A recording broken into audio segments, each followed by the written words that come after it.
नमस्कार दोस्तों, स्वागत है आपका एसबीटी नॉलेज की यूट्यूब चैनल में। दोस्तों इस वीडियो में आज हम पढ़ेंगे भारत की मिट्टियाँ। दोस्तों अगर आप चैनल पर पहली बार आए हैं तो प्लीज़ चैनल को सब्सक्राइब कर लें और बेल आइकन प्रेस कर लें ताकि नेक्स्ट आने वाली वीडियो सबसे पहले आपके पास पहुंच सके। दोस्तों भारत की मिट्टियों में हम सबसे पहले जितनी भारत की मिट्टी है हम उनके प्रकार पढ़ेंगे एक एक करके। फिर उनको दोस्तों मैप की सहायता से मैं आपको समझाऊँगा अच्छी तरीके से। उसके बाद में दोस्तों हम एक एक करके उनके डिटेल पढ़ेंगे, फिर उनको मैप में भी दर्शाते जाएंगे जिससे कि दोस्तों आपको आसानी से याद हो जाएंगे। क्योंकि अगर आपको मैप में ही आप मैप में इसको देख के बनाएंगे तो आपको डेफिनेटली आराम से याद होगी। और आपसे एक रिक्वेस्ट है कि दोस्तों आप साथ में मैप में एक या दो बार इनकी ट्राई कर लें, जैसे जैसे मैं आपको बताऊं इस प्रकार से आप कर लें। तो दोस्तों शुरू करते हैं सबसे पहले भारत की मिट्टियों के अंदर। दोस्तों मृदा दिवस 5 दिसंबर को मनाया जाता है। इम्पोर्टेंट है दोस्तों, अगर हम भारत की मिट्टियों के बारे में पढ़ रहे हैं तो हमको ये भी पता होना चाहिए कि मृदा दिवस कब मनाया जाता है। तो वो होगा दोस्तों 5 दिसंबर। नेक्स्ट पढ़ते हैं भारतीय कृषि अनुसंधान परिषद ICAR, इसको दोस्तों शॉर्ट में बोला जाता है ICAR। भारतीय कृषि अनुसंधान परिषद ने सन 1986 में भारत की मिट्टियों को दोस्तों 8 तो प्रमुख भागों में और 27 गौण भागों में बांटा गया है। किसमें दोस्तों 8 तो प्रमुख भागों में और 27 गौण भागों में इनको बांटा गया है भारत की मिट्टी को। कौन कौन सी मिट्टी है दोस्तों, मैं आपको इनको ट्रिक की सहायता से आराम से याद कराता हूँ। जैसे जैसे मैं आपको बताऊँ इस प्रकार से आपको याद रखनी है। जिससे दोस्तों अपने भारत में सबसे ऊपर क्या है, सबसे ऊपर क्या है भारत में दोस्तों पर्वत। तो जहाँ पर हिमालय है तो वो सबसे ऊपर है भारत में, क्योंकि उत्तरी भारत में वही पड़ती है। तो सबसे पहले आपको कौन सी याद रखनी है, पर्वतीय मिट्टी, क्योंकि वहाँ पर पर्वत है तो आप इससे याद रख लें दोस्तों पर्वतीय मिट्टी। इसी को ही बनिए मिट्टी बोला जाता है। पहले आपको मैं नॉर्मल बातें बताता हूँ इसके बारे में, ऐसे इन सब के बारे में, फिर इनको मैप में पढ़ेंगे। फिर मैप में पढ़ने के बाद इनको डिटेल से हम पढ़ेंगे। इसको दोस्तों ये लगभग 2.85 लाख वर्ग किलोमीटर के अंदर ये मिट्टी फैली हुई है। दोस्तों नेक्स्ट आती है जलोढ़ मिट्टी। पर्वतों से क्या आता है दोस्तों, जल। जल कहाँ पाएगा, नीचे, मतलब हिमालय के जस्ट नीचे वाला क्षेत्र जहाँ पे नदियाँ वगैरह बहती है, गंगा नदी वगैरह। दोस्तों ये गंगा यमुना सरस्वती ये नदी बहती है तो दोस्तों वहाँ पर आएगी जलोढ़ मिट्टी, मतलब मैदानी क्षेत्र। ये सबसे ज़्यादा दोस्तों यही मिट्टी पाई जाती है भारत में। लगभग दोस्तों 15 लाख वर्ग किलोमीटर पर ये पाई जाती है ये मिट्टी, जलोढ़ मिट्टी। ये लगभग 43.4 भूभाग पर पाई जाती है। फिर आती है थर्ड नंबर मरुस्थलीय मिट्टी। मरुस्थल दोस्तों कहाँ पे होगा, राजस्थान के अंदर, गुजरात के अंदर, पंजाब के अंदर, हरियाणा के अंदर, वहाँ पर मरुस्थल होगा। काली और रेगुर मिट्टी, दो काली मिट्टी लगभग 5.46 लाख वर्ग क्षेत्रफल में पाई जाती है। और ये कहाँ पर पाई जाएगी, इसका क्षेत्र दोस्तों महाराष्ट्र में सर्वाधिक पाई जाती है काली मिट्टी। पश्चिमी मध्य प्रदेश, गुजरात, राजस्थान के कुछ भाग में, मतलब हाड़ौती के पठार में, आंध्र प्रदेश, कर्नाटक, तमिलनाडु, इन क्षेत्रों में दोस्तों ये काली मिट्टी पाई जाती है। लाल मिट्टी की बात करूँ तो दोस्तों लाल मिट्टी पाई जाती है दोस्तों दक्षिणी भारत में, दोस्तों थोड़ी तटीय में। और दोस्तों नेक्स्ट आती है दलदली मिट्टी। दलदली मिट्टी कहाँ पाई जाएगी, वहाँ पर दोस्तों जहाँ पर नदियाँ खत्म होगी, या फिर पूर्वी घाट और पश्चिमी घाट दोनों पर, मतलब जहाँ पर पानी खत्म होगा या फिर पानी होगा उस जगह दोस्तों दलदली मिट्टी पाई जाती है। और लेटराइट मिट्टी कहाँ पाई जाती है, लेटराइट दोस्तों पाई जाती है, आपको किस प्रकार से याद रखनी है, लेटराइट से आपको एक ट्रिक मैं आपको बताता हूँ, इससे आप कभी भूलोगे नहीं। लेटराइट मतलब आपको, हम लेट कर क्या पीते हैं दोस्तों, हम लेट कर क्या पीते हैं, चाय। और भारत के अंदर चाय कहाँ पर पैदा होती है, असम के अंदर, मेघालय के अंदर, थोड़ी बहुत केरल के अंदर। तो दोस्तों जितने मैंने राज्य बताए जहाँ पर चाय पैदा होती है वहाँ पे दोस्तों ये लेटराइट मिट्टी, मतलब इसके अंदर चाय, रबड़, काजू, ये वाली दोस्तों ये ऐसी चीज़ें यहाँ पर पैदा की जाती है इस मिट्टी में, लेटराइट मिट्टी। तो कहाँ पे पाई जाती है, असम के अंदर, मेघालय, केरल, इस बारे भागों में। लवणीय मिट्टी, जहाँ पर दोस्तों पानी होगा, मतलब जहाँ पर नहरें होगी, राजस्थान के अंदर, पंजाब के, हरियाणा के अंदर दोस्तों यहाँ पर ये लवणीय मिट्टी पाई जाती है। इसको क्षारीय बोला जाता है, रेहवी और कलर, इस प्रकार दोस्तों इनके 3-4 नाम है, आपको याद रखना है। अब मैं आपको उनको दोस्तों मैप में बता देता हूँ एक बार। सबसे पहले दोस्तों हमने पढ़ी यहाँ पर, मैंने आपको बताया नॉर्मल बात है, पर्वतीय मिट्टी। तो दोस्तों पर्वतीय मिट्टी ये पाएगी, मतलब उत्तरी भारत के अंदर यहाँ पे और इस वाले क्षेत्र के अंदर दोस्तों ये पर्वतीय मिट्टी पाई जाती है। सेकंड नंबर पर मैंने आपको बताई दोस्तों जलोढ़ मिट्टी दोस्तों ये पर्वतों से नीचे क्या आता है, जल बहकर। तो जैसे दोस्तों वो जलोढ़ याद रख लेना, मतलब पर्वतों से नीचे क्या आएगा, जल। तो इस वाले क्षेत्र मतलब जहाँ पर नदियाँ पाई जाती है इस वाले क्षेत्र में दोस्तों यहाँ पर ये पाई जाती है। और सबसे ज़्यादा भूभाग में भी दोस्तों ये वाली मिट्टी पाई जाती है, जलोढ़ वाली मिट्टी। थर्ड नंबर पर आती है दोस्तों मरुस्थलीय मिट्टी। मरुस्थल कहाँ पर पाई जाएगी, यहाँ पर राजस्थान के अंदर, पंजाब के, हरियाणा, इस वाले क्षेत्र में थोड़े बहुत। तो दोस्तों राजस्थान में सर्वाधिक है, फिर पंजाब के अंदर भी है, हरियाणा के अंदर है, गुजरात के अंदर भी है मरुस्थल है।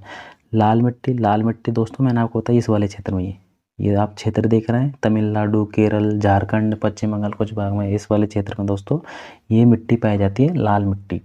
इसके अलावा दोस्तों छत्तीसगढ़, झारखंड इस वाले क्षेत्र में लाल मिट्टी पाई जाती है। लेटेराइट मिट्टी मैंने आपको बताई दोस्तों, लेट कर हम क्या पीते हैं, चाय, तो ये कहाँ पर पाई जाएगी, मतलब चाय कहाँ पर पैदा होती है, भारत के अंदर असम में होती है, मेघालय में होती है थोड़ी बहुत, और केरल में होती है, महाराष्ट्र के दक्षिणी भाग यहाँ पर होती है। तो दोस्तों इस वाले क्षेत्र में यहाँ पर, और थोड़ी बहुत दोस्तों असम, मेघालय इस वाले क्षेत्र में होती है। नेक्स्ट दोस्तों लाल मिट्टी, लाल मिट्टी मैंने आपको बताई दी, ये वाली लेटेराइट बता दी, पर्वतीय बता दी। इस प्रकार दोस्तों ये भारतीय मिट्टी। और काली मिट्टी इस वाले क्षेत्र में दोस्तों ये काली मिट्टी पाई जाती है, महाराष्ट्र का सर्वाधिक भाग इस वाले क्षेत्र में, थोड़ी बहुत राजस्थान के में इस वाले क्षेत्र में दोस्तों ये काली मिट्टी पाई जाती है। आपको ये बात ध्यान में रखनी है। अब मैं एक एक करके मैं आपको इनको बताता हूँ। मैं आपको दोस्तों इनके बारे में थोड़ी डिटेल भी बताऊंगा और इनको मैप में भी हम दर्शाते जाएंगे, जिससे दोस्तों आपको आसानी से ये याद भी हो जाएगी साथ में। आप जब इनको दोस्तों एक या दो बार आपने खुद बना लेना या फिर उनको एक बार रीडिंग मान लेना मैप की सहायता से, तो आपको दोस्तों इनको पढ़ने की ज़रूरत नहीं पड़ेगी दोबारा।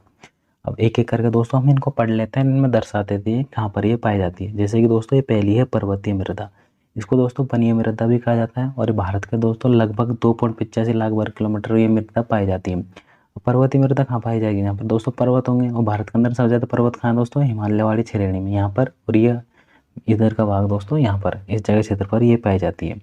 ये दोस्तों इसको नवीन व विकसित मिट्टी बोला जाता है इसको, और ये हिमालय के क्षेत्र में पाई जाती है। मैंने आपको बता दिया हिमालय के क्षेत्र पर दोस्तों, यहाँ से इस प्रकार से ये हिमालय यहाँ पर है अपना भारत के अंदर। इसके अंदर दोस्तों क्या होता है, पर्वतीय मृदा के अंदर पोटास, चूना व फास्फोरस की यहाँ पर कमी होती है इस मिट्टी के अंदर। अब सेकंड नंबर पर पढ़ते हैं दोस्तों हम जलोढ़ मिट्टी। जलोढ़ मिट्टी मैंने आपको बताया दोस्तों पर्वतों से नीचे, मतलब जहाँ पर जल होगा वहाँ पर ये जलोढ़ मिट्टी पाई जाती है, मतलब नदी वाले क्षेत्र में। और 15 लाख वर्ग किलोमीटर में ये मिट्टी फैली हुई है, और लगभग दोस्तों 43.4% भूभाग पर ये मिट्टी फैली हुई है। आपको ये बात ध्यान में रखना है। आप इसको देख सकते हो, इधर भी है, इधर भी है, यहाँ भी है, मतलब बहुत सारा, मतलब सर्वाधिक भाग पर दोस्तों ये मिट्टी फैली हुई है। और इसका रंग भूरा होता है। भूरा क्यों होगा, क्योंकि दोस्तों इस जगह पानी है, तो जब मिट्टी के अंदर पानी जाता है तो उसका रंग थोड़ा भूरा हो जाता है, इस कारण दोस्तों इस मिट्टी का रंग भूरा होता है। इसके अंदर पोटास, चूना प्रचुर मात्रा में पाया जाता है, और फास्फोरस और नाइट्रोजन की कमी है जलोढ़ वाली मिट्टी में। आपको ये बात ध्यान में रखनी है। अब नेक्स्ट पढ़ते हैं दोस्तों हम काली व रेगुर मिट्टी। ये इंपॉर्टेंट है दोस्तों, इसके क्वेश्चन किस प्रकार से बनते हैं मैं आपको ये भी बताऊँगा। दोस्तों लगभग 5.46 लाख वर्ग किलोमीटर पर ये मिट्टी पाई जाती है। लगभग देश के 16.6% भूभाग पर ये मिट्टी पाई जाती है। और दोस्तों ये तीसरे स्तर की मिट्टी बोला जाता है इसको। फर्स्ट नंबर पर आता है दोस्तों जलोढ़ मिट्टी, सेकंड नंबर पर आती है लाल मिट्टी, थर्ड नंबर पर आती है दोस्तों काली मिट्टी। मैं आपको मैप में दर्शाता हूँ, ये वाले क्षेत्र में, इस वाले क्षेत्र में दोस्तों ये मिट्टी पाई जाती है। इसका क्षेत्र कौन कौन सा है, जैसे कि दोस्तों ये महाराष्ट्र का ले लो, तो पूरे महाराष्ट्र में लगभग ये पाई जाती है। और पश्चिमी मध्य प्रदेश के अंदर दोस्तों ये एमपी में यहाँ पर पाई जाती है। राजस्थान का हाड़ौती पठार में आ जाता है, यहाँ पर आ जाता है। तमिलनाडु के अंदर दोस्तों ये मिट्टी आ जाती है, और आंध्र प्रदेश और कर्नाटक दोस्तों इस वाले क्षेत्र में ये मिट्टी पाई जाती है काली पाई, और इसका काली वाली। और दोस्तों इसका निर्माण किस प्रकार से हुआ है, बेसाल्टिंग लावा के दोस्तों अवशेष मिले जाते हैं यहाँ पर। इस कारण दोस्तों इसको माना जाता है कि ये मिट्टी का निर्माण बेसाल्टिक लावा से हुआ था। और दोस्तों इसके अंदर लोहा, चूना, कैल्शियम, पोटास की प्रधानता सर्वाधिक पाई जाती है इस काली मिट्टी के ऊपर। दोस्तों आपको ये बात ध्यान में रखनी है। और सबसे इम्पोर्टेंट बात ये आती है दोस्तों जहाँ से क्वेश्चन बनते हैं, इसमें दोस्तों जल धारण की क्षमता सर्वाधिक होती है, और सूखने के कारण दोस्तों इनमें सूखने के बाद इसमें दरार पड़ जाती है। और सूखने के कारण जब जैसे इसके अंदर दरार पड़ जाती है तो दोस्तों क्या होता है, जब काली मिट्टी है तो उसके बीच में दरार पड़ जाएगी, तो दोस्तों हम उनको दूर से देखेंगे तो हमको कैसी दिखाई देगी, ऐसी दिखाई देगी जैसे कि यहाँ की मिट्टी जुती हुई है। मतलब इसके अंदर दोस्तों स्वतः जुताई के गुण पाया जाता है। मतलब ये दरार इतनी चौड़ी चौड़ी पड़ जाती है कि हम दूर से देखते हैं तो इनके अंदर जुते हुए खेत की जैसी दिखाई दिखती है हमको। इस कारण दोस्तों इसको स्वतः जुताई की गुण पाए जाने वाली मिट्टी भी कहा जाता है, कौन सी, काली मिट्टी को। इसके अंदर प्रमुख फसलें कौन सी होगी, प्रमुख फसलें होगी दोस्तों चना, कपास, सोयाबीन, इसकी ये प्रमुख फसलें हैं। तो आपको ये बात ध्यान में रखनी है, मैंने आपको अच्छी तरीके से बता दिया। ये क्षेत्र यहाँ पे होता है, आप इसको 2-3 बार खुद से मैप में बनाना, आपको ये आराम से याद हो जाएगी। अब नेक्स्ट पढ़ते हैं दोस्तों लाल मिट्टी के बारे में। ये भी इंपॉर्टेंट है। ये दोस्तों लगभग 6.1 लाख वर्ग किलोमीटर पर पाई जाती है, और देश का लगभग 18.6% भूभाग पर ये मिट्टी पाई जाती है। ये दोस्तों द्वितीय रूप से सर्वाधिक क्षेत्र की मिट्टी है। पहली कौन सी थी, जलोढ़, दूसरी आती है लाल मिट्टी, तीसरे नंबर पर आती है काली मिट्टी। इसका क्षेत्र दोस्तों ये वाला है, और थोड़ा बहुत इधर ये पूर्वी भारत के अंदर भी। इसके क्षेत्र की बात करते हैं दोस्तों, ये तमिलनाडु के अंदर सर्वाधिक पाई जाती है, कर्नाटक, महाराष्ट्र के अंदर आती है थोड़ी बहुत, आंध्र प्रदेश, छत्तीसगढ़, उड़ीसा, झारखंड, दक्षिणी यूपी और कुछ राजस्थान का हिस्सा भी दोस्तों इसके अंदर आता है, ये वाला लाल मिट्टी के कारण। दोस्तों आप इसको आराम से याद रख सकते हो, मैंने आपको मैप में अच्छी तरीके से दर्शा रखा है। आपको भारत का मैप सीखना होगा पहले, उसके हिसाब से दोस्तों आपको ये आसानी से याद हो जाएगी किस प्रकार से कौन कौन से राज्यों में ये मिट्टी पाई जाती है, लाल मिट्टी। हर मिट्टी दोस्तों आपको, अगर आपको मैप अच्छे तरीके से आता है भारत का, तो आप इनको आराम से बना सकते हो, क्योंकि ये मिट्टी जो कि एक दूसरे से जुड़े हुई होती है। ऐसे तो नहीं कि अलग अलग क्षेत्रों में पाई जाएगी, बहुत कम केस में अलग अलग क्षेत्रों में पाई जाती है। ये मिट्टी एक साथ रहती है, मतलब एक साथ रहती है। तो आपको अगर मैप याद होगा तो आराम से आपको ये इसको मन में आपके रह जाएगी, माइंड में। दोस्तों इसकी रंग की बात करते हैं, ये लाल रंग की होती है। और लाल रंग के क्यों होते हैं? क्योंकि दोस्तों इसमें लोहे ऑक्साइड के कारण, लोहा ऑक्साइड इसके अंदर पाया जाता है, इस कारण इसका कलर कैसा होता है? रेड कलर, लाल कलर का। यह मिट्टी अम्लीय प्रवृत्ति की होती है और लोहा और एल्यूमिनियम चूने की यहाँ पर अधिकता होती है इस मिट्टी के अंदर, और नाइट्रोजन और फास्फोरस की कमी होती है लाल मिट्टी के अंदर। आपको ये बात ध्यान में रखनी है। इसका क्षेत्र मैंने आपको बता दिया, आप इसको दोस्तों मैप में देख लो दोबारा। इस वाले क्षेत्र के अंदर यहाँ पर तमिलनाडु में सर्वाधिक पाई जाती है, कर्नाटक, महाराष्ट्र, आंध्र प्रदेश, उड़ीसा, छत्तीसगढ़, झारखंड, यूपी, दक्षिण यूपी व राजस्थान के कुछ भाग में दोस्तों ये मिट्टी पाई जाती है, लाल मिट्टी। नेक्स्ट बात करते हैं दोस्तों लेटेराइट मिट्टी। मैंने आपको किस प्रकार से याद कराई थी कि हम लेट कर क्या पीते हैं? चाय। दोस्तों जहाँ पर चाय पैदा होगी, रबड़ पैदा होगा, उस जगह दोस्तों ये मिट्टी पाई जाती है। कौन सी? लेटेराइट मिट्टी। और ये कहाँ कहाँ पर पाई जाती है दोस्तों? केरल के अंदर पाई जाती है, इस वाले क्षेत्र में, पश्चिमी घाट के अंदर दोस्तों। केरल में चाय होती है तो वहाँ पर ये पाई जाती है। महाराष्ट्र के अंदर पाई जाती है दोस्तों ये तटीय क्षेत्र में, महाराष्ट्र के तटीय क्षेत्र में। असम के अंदर दोस्तों ये सर्वाधिक पाई जाती है वाली मिट्टी। और राजमहल की पहाड़ियों के अंदर, सतपुड़ा, मेघालय की पहाड़ियों के अंदर दोस्तों यहाँ पर ये मिट्टी पाई जाती है, लेटेराइट मिट्टी। और दोस्तों ये लगभग, इसका क्षेत्रफल कितना है? 1.1 वर्ग किलोमीटर पर ये मिट्टी पाई जाती है, और देश का लगभग 3.7% भूभाग पर ये मिट्टी पाई जाती है। और इसका कलर कैसे होता है दोस्तों? ईंट के जैसा कलर होता है इसका। इसके अंदर लोहा, एल्यूमिनियम की प्रधानता होती है, वह नाइट्रोजन, पोटास व चूना की इसके अंदर कमी होती है। इसके अंदर कौन कौन सी प्रमुख फसल है इस मिट्टी के अंदर? दोस्तों यहाँ पर कौन सी फसल है? एक तो चाय तो मुख्य होती है, रबर, कहवा, काजू इसके लिए उपयोग होती है, मतलब इन फसलों के लिए ये मिट्टी उपयोगी होती है। मैंने आपको बताया कि लेटेराइट मिट्टी किस प्रकार से याद रखें, हम लेट कर क्या पीते हैं? चाय। तो जिस जगह पर चाय पैदा होगी वहाँ पर दोस्तों ये मिट्टी पाई जाती है। अब नेक्स्ट चलते हैं। नेक्स्ट हम पढ़ेंगे दोस्तों मरुस्थलीय मिट्टी। मरुस्थलीय मिट्टी दोस्तों आपको याद करने की जरूरत नहीं है, आपको वैसे याद हो जाएगी। दोस्तों कहाँ पर पाई जाती है? राजस्थान के अंदर पाई जाती है, गुजरात के अंदर पाई जाती है। गुजरात के अंदर दोस्तों दो जगह पर, सौराष्ट्र और कच्छ के रण, हरियाणा और पंजाब दोस्तों यहाँ पर इस वाले क्षेत्र में मिट्टी पाई जाती है। मुख्यतः दोस्तों सर्वाधिक मात्रा में पाई जाती है राजस्थान के अंदर। ये दोस्तों लगभग दोस्तों भारत देश के 1.42 लाख वर्ग किलोमीटर ये मिट्टी पाई जाती है। और जैविक पदार्थों में दोस्तों पर नाइट्रोजन की कमी होती है इस मरुस्थलीय मिट्टी के कारण। इसकी मुख्य फसलें कौन सी दोस्तों? राजस्थान के अंदर बाजरा। आपको ये बात ध्यान रखनी है, क्योंकि मरुस्थल राजस्थान के अंदर सर्वाधिक है, तो राजस्थान के अंदर इस वाले क्षेत्र में बाजरा बोया जाता है, सर्वाधिक बाजरा होता है। अब नेक्स्ट आती है दोस्तों ये इम्पोर्टेंट, पीठ बेद दलदली मिट्टी। मैं आपको बताता हूँ ये पीठ बेद दलदली मिट्टी कहाँ पर पाई जाती है। मतलब जहाँ पर या तो नदियों का पानी खत्म होता है, जहाँ पर नदियाँ जाके रुक जाती है, या फिर जहाँ पर पानी पहले से ही भरा हो, तो कहाँ कौन कौन क्षेत्र में पाई जाएगी दोस्तों? ये तटीय क्षेत्रों में पाई जाएगी, जैसे कि बिहार के अंदर, क्योंकि दोस्तों बिहार के अंदर बाढ़ आती है तो वहाँ पर ये मिट्टी पाई जाएगी।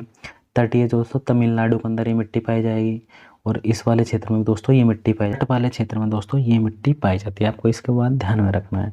इसका रंग कौन सा होता है दोस्तों? नीले रंग की पाई जाती है, और अम्लीयता अधिक होती है इसमें, और मैंग्रोव वनस्पति पाई जाती है दोस्तों इस मिट्टी के अंदर। कौन सी वनस्पति? मैंग्रोव वनस्पति। ये दोस्तों ये पूछा गया है कि मैंग्रोव वनस्पति किस मिट्टी में पाई जाती है। तो दोस्तों कहाँ पर कौन सी पाई जाएगी? पीठ बेद दलदली मिट्टी में, जहाँ पर पानी का जमाव क्षेत्र होता है उस जगह में, मतलब जहाँ पर नदी आके रुकती है उस जगह में, या फिर घाटों के ऊपर, मतलब जहाँ पर हमारे भारत के पश्चिमी घाट और पूर्वी घाट इस वाले क्षेत्र में दोस्तों ये मिट्टी पाई जाती है, और बिहार के अंदर भी ये पाई जाती है। अब नेक्स्ट और लास्ट अंतिम मिट्टी की बात कर लेते हैं दोस्तों। भारत की 7 मिट्टी हम पढ़ चुके हैं, 8वीं मिट्टी की बात कर लेते हैं दोस्तों, लवणीय क्षारीय मिट्टी। दोस्तों जिसको लवणीय मिट्टी बोला जाता है और क्षारीय मिट्टी बोला जाता है।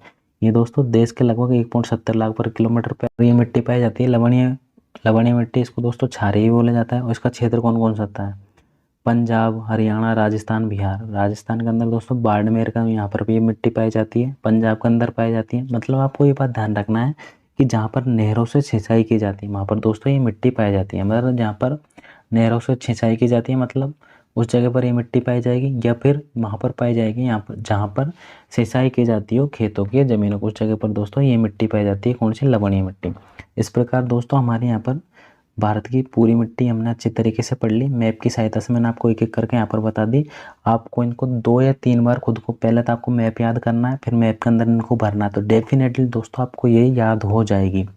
इतनी दोस्तों मैं आपसे बोल सकता हूँ, आराम से आपको याद हो जाएगी। हमने दोस्तों पूरी मिट्टी को पढ़ लिया। 8 प्रकार से बांटा गया था। पर्वतीय मिट्टी, जलोढ़क मिट्टी, मरुस्थलीय मिट्टी, काली व रेगुर मिट्टी, लाल मिट्टी, पीट व दलदली, लेटेराइट और लवणीय क्षारीय इसको बोला जाता है। ये मिट्टी दोस्तों हमने अच्छे तरीके से पढ़ ली।